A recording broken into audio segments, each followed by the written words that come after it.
Donc, on va faire notre cours de sémiologie des lipides. Donc, c'est un cours vraiment très très très court, qui vraiment فيش بزاف المعلومات. المهم قالت لنا عقلوا غير على جوج الحوايج. Si on a une hypercholestérolémie, on risque une athérosclérose. Si on a une hypertriglycéridémie, on risque une pancréatite. دونك هادو هما جوج المعلومات قيدوهم باش لا تحفظوهم. مي دابا غنشوفوا لو كور اون ديتاي شنو قالت عليه. Donc les dyslipidémies, c'est juste une atteinte des les concentrations des les différents types de lipides dans le sang. Principalement, on parle de cholestérol et de triglycérides. Mais bien sûr, qu'il y a une classification d'ILOM, soit le LDL, soit le HDL, soit le cholestérol total, etc. Donc, c'est une maladie assez fréquente. 4% de la population peuvent être primaires ou secondaires.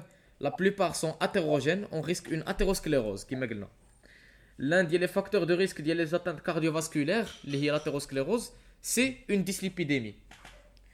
Ou plusieurs classifications de gènes, mais ce n'est pas très important pour nous à ce niveau-là.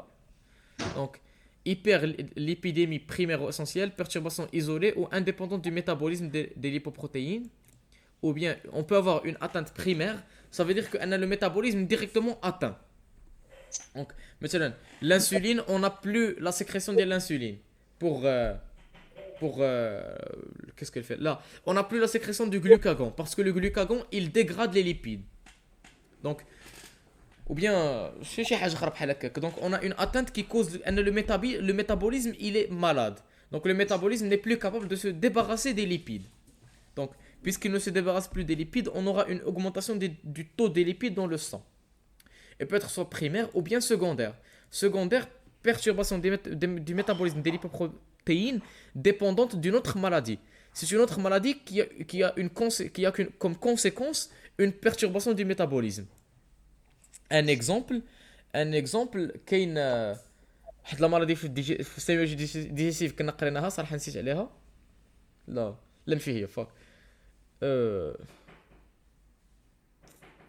Ah, une acidose métabolique, elle peut être accompagnée d'un excès de corps cétonique. Acidocétose. C'est ça la maladie. Donc, une maladie d'origine digestive, بحال diarrhée ou la vomissement ou la ما تعرف.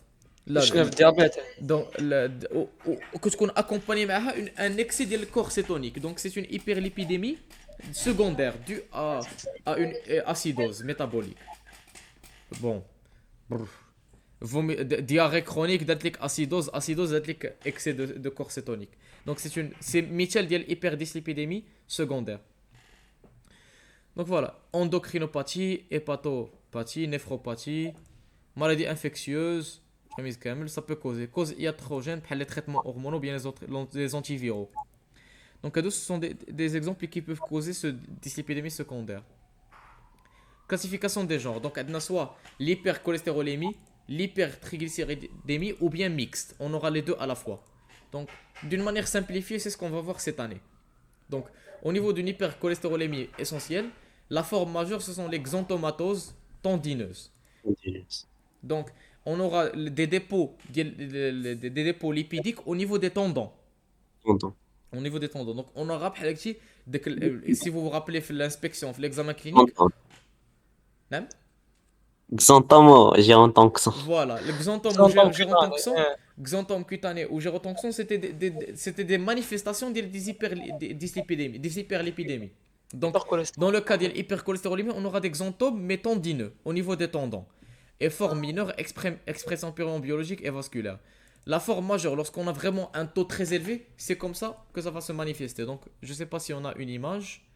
Bon, on n'a pas d'image, mais deux types de manifestations. Comme on a vu, on aura des xanthomes, soit tendineux, soit cutanés, soit xanthelasma, je ne sais pas ce que ça veut dire exactement. Un arc cornéen ou gérontoxin. في البابيير في البابيير. اوكي بصح نمشي دغيا جوجل باش نشوفو xanthelasma. بابيا حتى هي. عندك الحق في الفوق ديال البابيير. تري بيان. ومن بعد عندنا les xanthomes périostés. La manifestation qu'on ne peut pas voir, c'est l'athéromateuse. C'est la formation d'une plaque d'athérosclérose. Donc, c'est ça le risque majeur d'une hypercholestérolémie. C'est la formation d'une athérosclérose. Petit à petit. Encore. ou ça peut causer longueur lorsque ça touche les artères coronaires. كورونا. Ensuite, اي on a une hypertriglycéridémie. Une hypertriglycéridémie, le risque majeur, c'est la pancréatite. Donc souvent asymptomatique, mais symptômes possibles, c'est douleur abdominale, hépatomégalie, splénomégalie, xanthome éruptive, diarrhée, ou bien la crise douloureuse abdominale, ça peut donner une pancréatite aiguë. C'est le risque majeur, c'est la complication majeure de l'hypertriglycéridémie. Donc l'attente clinique de la majorité des hyperlipidémies explique leur découverte fréquente au cours d'un bilan biologique. Donc هنا حاجة مهمة بزاف. خصكم تعرفوا كأن l'athérosclérose ou bien la pancréatite aiguë اللي كنشوفوا, ils n'apparaissent pas du jour au lendemain. Ça prend des années et des années.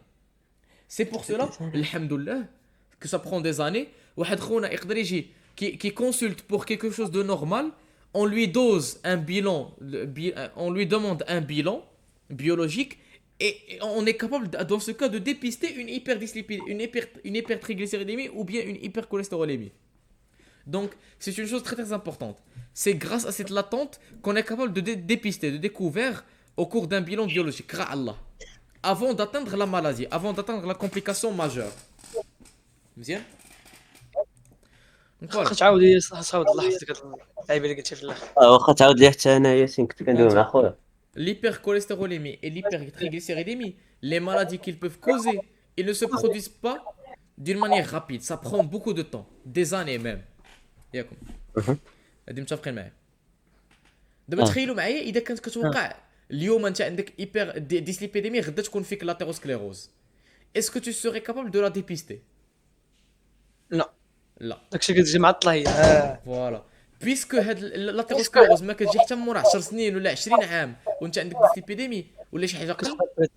Donc tu es capable de la dépister grâce à un bilan biologique.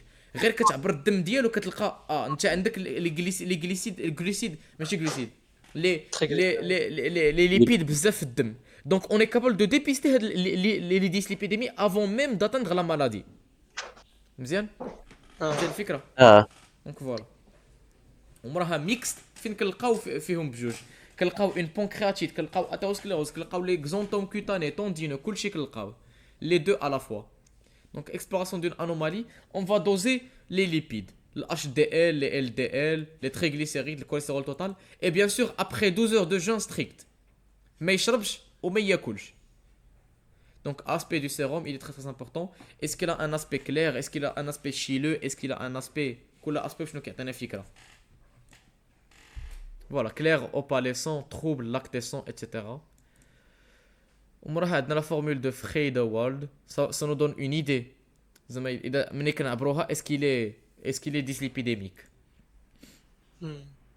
Le bilan lipidique minimum خصو يكون عندنا le cholestérol total plus triglycérides, valeur usuelle chez l'adulte. Cholestérol total, il doit être inférieur à 2 grammes. Triglycérides inférieur à 1,5. Les valeurs usuelles, cholestérol, HDL, LDL. HDL خصو يكون chez l'homme plus que 0,35. LDL moins que 1,6. هادي اللي جاوب عليه نعطي 10 نقط كاع في دقه. كنا شفنا في البيوشيمي كان واحد الغابور اونتر ال LDL et HDL. LDL et HDL اللي lorsqu'il était pathologique, il devenait inférieur à une valeur précise. Supérieur à une valeur précise. Laquelle? العالمية. شكون هو ال دي ال Sur HDL. وانت انا عارف كي الغابور كانت واحد لا فراكسيون. هي القيمه الله اعلم. المهم القيمه هي 3. اذا كان فوق من 3 ولا مع الشقل هذا كل مشكل. المهم هاني لا كلاسيفيكاسيون دي هيبرليبيديمي. دونك عندنا 3 كلاس دو جين كيما قلنا ou bien 5 كلاس selon Fredrickson. هذا سي با تري تري امبورطون à notre niveau mais كاينين. اي فوالا صافي مزيان الدراري. هذا غير اون كونكلوزيون اللي كيريزومي كلشي. دونك فوالا نحبس الريكورد. شوف ديك